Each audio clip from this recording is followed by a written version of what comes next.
You can see a lot of people with the signs on the street. I will write code for food.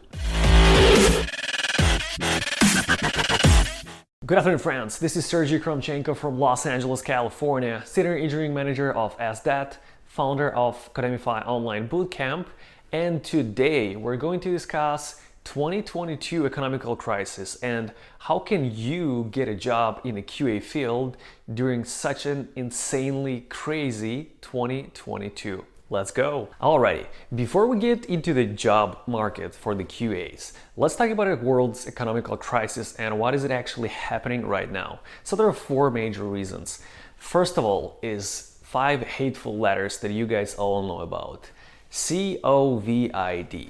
That's exactly the reason why we had physical and economical shutdowns for pretty much 2 years from place to place.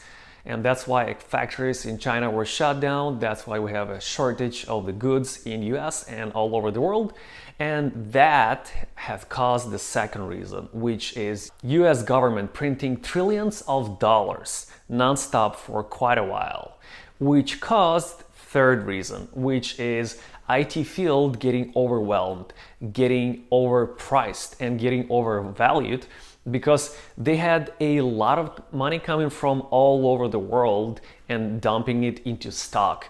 That's why a lot of stock went up. That's why a lot of companies got more money. That's why a lot of companies started to invest into risky projects. That's why a lot of investors started dropping money into free money, pretty much into very risky and non-profitable startups, which are now about to explode.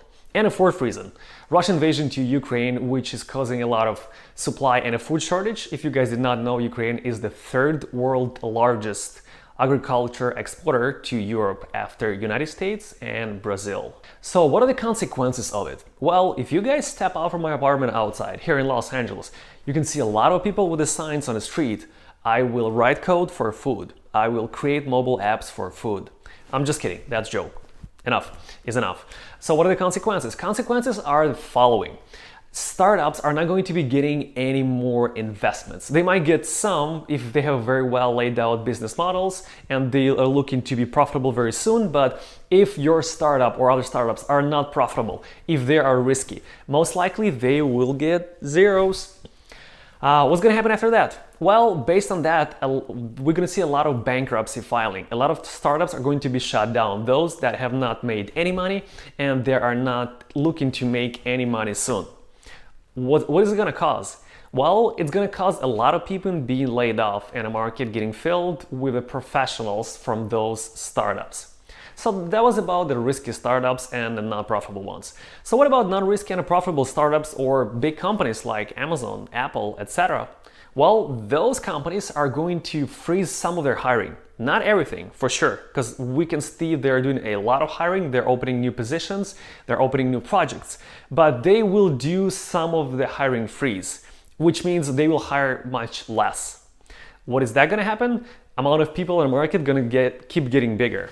And also, those companies might even lay off some people from the non-profitable projects, unfortunately. But this is the way how they're going to save the money, because you never know what's going to happen next year. Maybe the world is going to turn upside down even one more time, and they're going to need much more cash. Anyways, enough talking about the bad things. Let's talk about something good. Let's talk about how can you get a job in 2022 as the QA engineer that never ever had experience before in this field. So first advice is going to be very simple. Ignore requirements. Exactly. Ignore freaking requirements. Because a lot of companies are asking for much more than they needed, just in case there will be someone who might know everything, but they will pay you as for a junior position. They do it a lot. They do it very often. So please ignore requirements and apply for all of the QA, test, SDAT positions or automation engineer positions that you can find if you have some skills. Not because they always do that, but because sometimes the skills level, the amount of experience is not as important as the right person, as the right cultural fit, as the right sanity level in you guys. And what I mean by that is, as the manager, I hire a lot of people, and I do know that it is much easier to teach someone than to find someone experienced, but you've heard that sound, right? There we go. So make sure that you apply for all the positions. Make sure that you show your personality. Make sure that you show your character. Make sure that you show that you can learn and there is no issue. You are not afraid of the new things. And one of the most important things, you are ready to take responsibility. You're ready to step in, grab a piece of the work, piece of the job, grab a project on your own and finish it and be responsible for it. This is very important for them to know. Second advice, learn more than others to be way ahead in a game. What I mean by that is now, amount of people in the market is going to be increasing. Amount of jobs is going to be shrinking, aka decreasing. And the sweet spot is going to be somewhere on the middle where most of the people who've just went through some boot camps for a month and a half, they learn manual testing and they're hoping to get the best out of it because someone promised them a lot of money. That's not gonna happen very likely unless you're very, very lucky, which might also happen. But anyways, what I mean by getting ahead of the game is learn deeply, learn much more than others. Don't be on the same level with those who learn just the basics. Grab an automation course, grab a CI/CD course, take a look at the cloud technologies, AWS, Azure, GCP, etc. Try to learn as much as you can. Build a freaking website just for fun. See if you like it. Get as much experience as you can and then hit the market. And be excited about the job you're about to get. Talk to people. Tell them that you were so excited to learn about CI/CD, about AWS, about GitHub Actions, that they'll be like, oh wow, I'm not sure if this person is up to the level of requirements that we have, but I'm pretty sure that this person is up to the cultural fit that we have and to the level of the will to learn that we want to have. So this is one of the best things that you guys can do. And the last and the best advice that I can give you guys by being ahead of the game. Before you apply for a job, show them.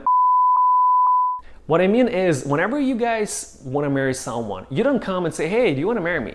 You first of all meet them, you first of all greet them, you first of all take them to the restaurants, take them for vacations, etc., right? Same thing about a job. You take that job application exactly for free if you want to get that job. If you don't, if you think it's too much because you don't want to waste your time, you got it. You're just like the rest of the people in this world. But if you will make a step ahead, if you will be ahead of everyone, I think it's going to be a challenge to find you a job. For example, our student from Texas, I won't say her name, but she got a 95K offer. That's not too much for a first job offer, but she's an immigrant from Ukraine. She has a kid, I think it's 2 years old, and she never ever had experience before she joined our course. Easy peasy, everyone can do that if you have a will. Anyways, thank you guys for your time. Don't forget to subscribe to our channel, hit the like button, subscribe to our channel, follow us on Instagram, on a Telegram, and all over the links below in the description. It was nice talking to you guys. You have an amazing evening.